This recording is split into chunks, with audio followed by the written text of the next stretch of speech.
Greetings to everyone.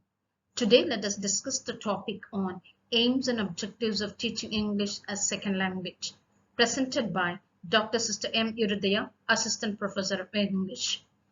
When we look at the aims of teaching English, it refers to the development of listening, speaking, reading, and writing skills at different stages or different classes or different standards during the teaching learning process. But when we look at together the aims and objectives of teaching English as a second language, it has got different aspects. Let us see one by one. The first objectives or aims and objectives of teaching English is for the cultural aim. In order to understand the features and characteristics of various cultures of a country and of the world, because it's very important.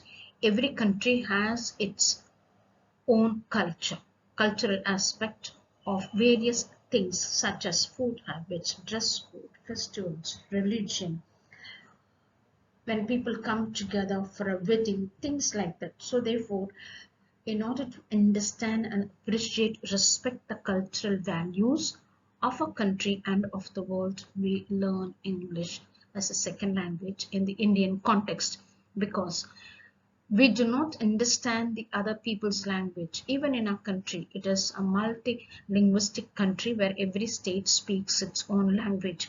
We do not understand the language. Now, how do we understand their cultural aspect?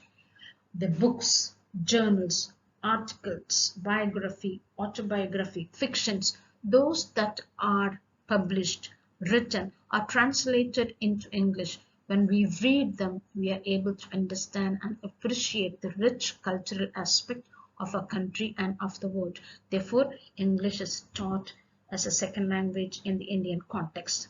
The next aspect is literary aim.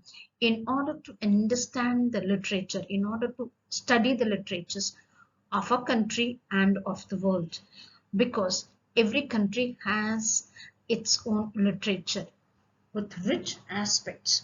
So therefore, most of the publications of other languages are done, the original publications of other languages are being translated into English. So therefore, there is no literary is complete without the works of Shakespeare, Milton, Shelley, Dickens, Thomas Hardy. Now, when we read them, we are able to understand for the sake of learning, for the sake of imbibing knowledge on this literary aspect, we learn English. 60% of world's technical journals, periodicals are published in English. So therefore, in order to learn the literature, we learn the English language.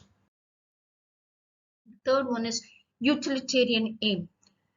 We learn the language in order to use it for communication, for socialization, because English is one of the most popular language that is being spoken by the number of people in and around the world.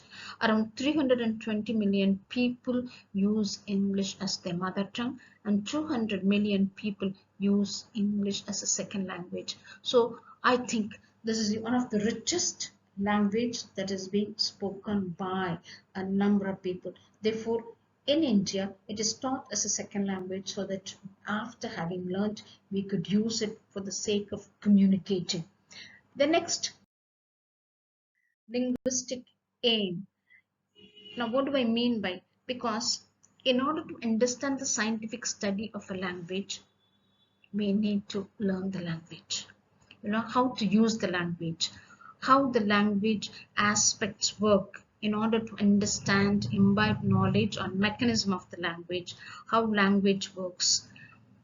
Now, we learn English in order to understand the nuances of English language, because it's a system. Language is a system of science and scientific procedure it follows. Why do I say it? For example, English language has got symbols, which we call it alphabets. It has got sound system. It has got lexical items or word order, we call it syntax. And it has meanings, we call it semantic. And I have got grammatical structure and phonetical aspect. So therefore, we call it, it is the study of scientific procedure. So therefore, it has a system within the system. In order to understand the nuances of the language, we learn English as a second language. The last objective and is for integrative aim. It is this language that unites entire world under one umbrella as a global village. It is the only language that is understood by every one of the people in the world. People those who are educated, even people those who are not educated, have never been to school. The research states they use 60 words, English words every day in their conversation. People, those have never been to school. If that is the case, imagine number of people using this language. Our leaders of a country, in order to get freedom from the Britishers, used this language in order to unite India. Gandhiji, Nehru, they communicated their idea to the people of India by using this language. They address the entire nation to be united and to fight for the freedom of a country, where all the four corners of our country were able to communicate and speak.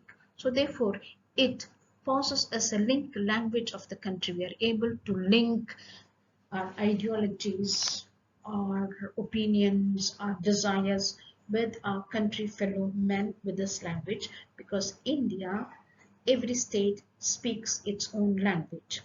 So because we developed this language, this has been reflected in the field of science and technology, medicine, travel, commerce. So therefore, a lot of knowledge, that has been new knowledge, those have been found are translated into English. We learn them, we imbibe knowledge. By using this knowledge, again we create new knowledge. So the process goes on. Proper understanding of the world situations could be obtained using this language, because when you switch on the television, you can see like CNN, BBC, NDTV, India Today, Doordarshan, all these channels, give you news in English of what is happening in and around the world, the current news. We are able to be united with the people of a country, of a particular country. For example, Somalia is one of the poorest countries of the world, and it is one of the African countries. And you see a number of people die of starvation. Children die of starvation. We are able to empathize with them, extend help towards them. How?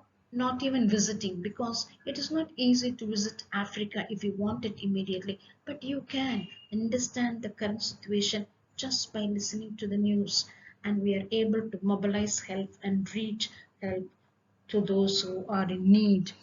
And it is understood by the educators of all over the world. So therefore, all the educated people speak and communicate this using this language with each other. So therefore, it unites as an individual with the entire members of the country and of the world. So students, I hope now you have understood the aims and objectives of teaching English as a second language in the Indian context. It refers to development of cultural aim, literary aim, utilitarian aim, and integrative aim.